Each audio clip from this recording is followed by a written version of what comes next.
Now, last week, Indonesia hosted a very special foreign ministers meeting of ASEAN here. And ASEAN Secretary General Kau Kim Horn has delivered a speech today highlighting the outcomes of last week's meeting and post-ministerial conferences. And we have our reporting team, Satya Pramesi and Lutfi Evans, on the grounds of the ASEAN Secretariat to deliver some details. Messi, go right ahead.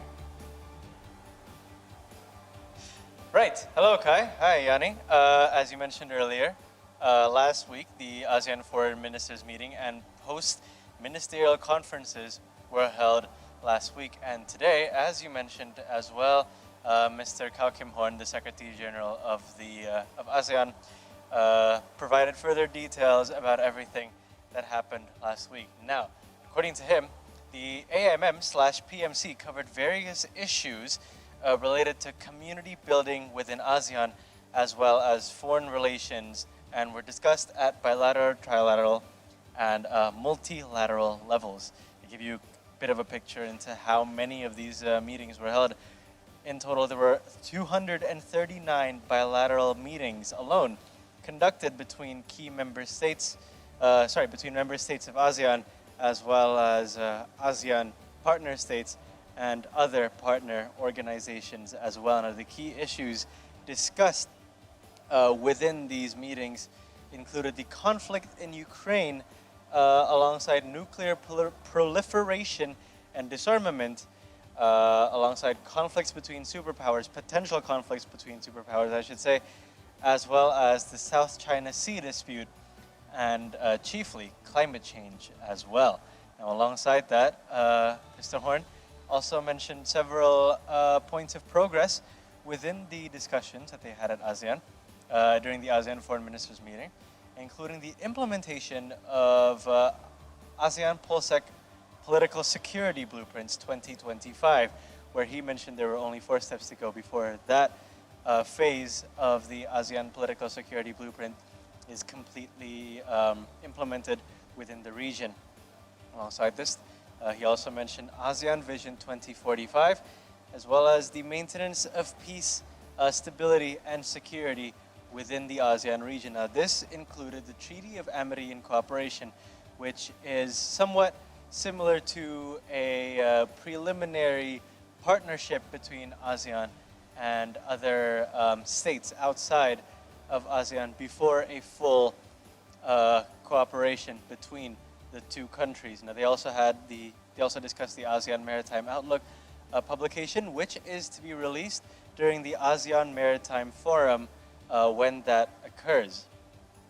Another point that they discussed, a very important point, is Myanmar, which, as we know, last year they adopted the 5-point consensus regarding the resolution of the conflict in Myanmar, and that has continued, according to Secretary General Kau Kim Horn, to remain to be a reference for ASEAN to settle or to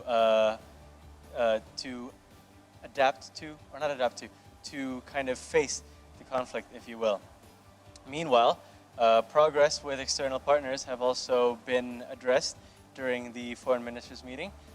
First of which was South Africa and Morocco, both of whom applied to become sectoral dialogue partners with ASEAN, and which is to be discussed in the upcoming ASEAN summit in the future.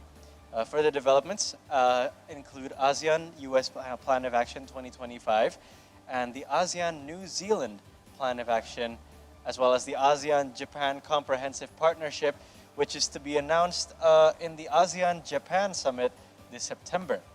Alongside that, they also discussed the ASEAN-US Regional Development Cooperation Agreement 2025 to 2029, a continuation of the previously agreed upon RDCA, as well as the ASEAN Plus 3 Cooperation Work Plan 2023-2027. Again, a continuation of the previous A+3 Cooperation Work Plan. Alongside this, ASEAN also discussed, obviously, as I mentioned earlier, nuclear proliferation. And one of the things that they mentioned in particular was a statement on ballistic missile launches in the Korean Peninsula, particularly condemning the use of any nuclear weapons whatsoever. And the ASEAN region, as mentioned by Secretary General Kau Kim Horn earlier, aim to ensure that nuclear states hear and consider the discussions held at the AMM/PMC, given that 4 out of 5 nuclear powers that are allowed to have nuclear weapons, according to the Nuclear Weapons Treaty, are ASEAN dialogue partners. So he does hope that, as other ASEAN member states do, hope that nuclear weapons do stay out of ASEAN. And that is basically all that was mentioned during the outcome discussion today by Secretary General Kau Kim Horn. And it's back to Kai and Yanni at the studio.